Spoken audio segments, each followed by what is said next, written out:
एक बार की बात है, एक छोटे से गांव में राधा और मीनू नाम की दो लड़कियां रहती थीं। राधा और मीनू बचपन से ही एक दूसरे की सबसे अच्छी दोस्त थीं। दोनों हमेशा साथ खेलती, पढ़ाई करती और हर खुशी और दुख साझा करती। एक दिन गांव में एक नया लड़का आया जिसका नाम राजू था। राजू बहुत चालाक और धूर्त था।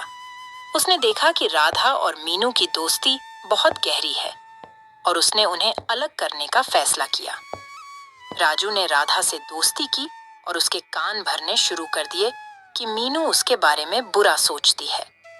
राधा के दिल में धीरे धीरे शक घर करने लगा। राजू ने मीनू के पास जाकर कहा कि राधा अब उसकी सच्ची दोस्त नहीं है और वह उसे धोखा दे रही है। मीनू ने राजू की बातों पर यकीन कर लिया और दोनों दोस्तों के बीच दूरियां बढ़ने लगीं। राधा और मीनू ने एक दूसरे से बात करना बंद कर दिया और उनकी दोस्ती में दरार आ गई। राजू को अपनी चाल में सफलता मिल गई थी।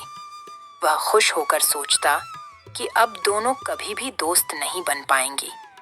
लेकिन गांव के बुजुर्गों ने यह सब देखा और उन्हें समझाने का फैसला किया। एक दिन गांव के मुखिया ने दोनों लड़कियों को बुलाया और उनसे पूछा कि आखिर उनकी दोस्ती में क्या गलत हुआ। राधा और मीनू ने अपनी अपनी बात मुखिया को बताई। मुखिया ने उन्हें समझाया कि सच्ची दोस्ती कभी भी दूसरों की बातों पर शक नहीं करती। उन्होंने बताया कि राजू ने उन्हें अलग करने की साजिश रची थी। राधा और मीनू को अपनी गलती का एहसास हुआ और उन्होंने तुरंत माफी मांगी और फिर से एक दूसरे को गले लगाया। उनकी दोस्ती पहले से भी मजबूत हो गई।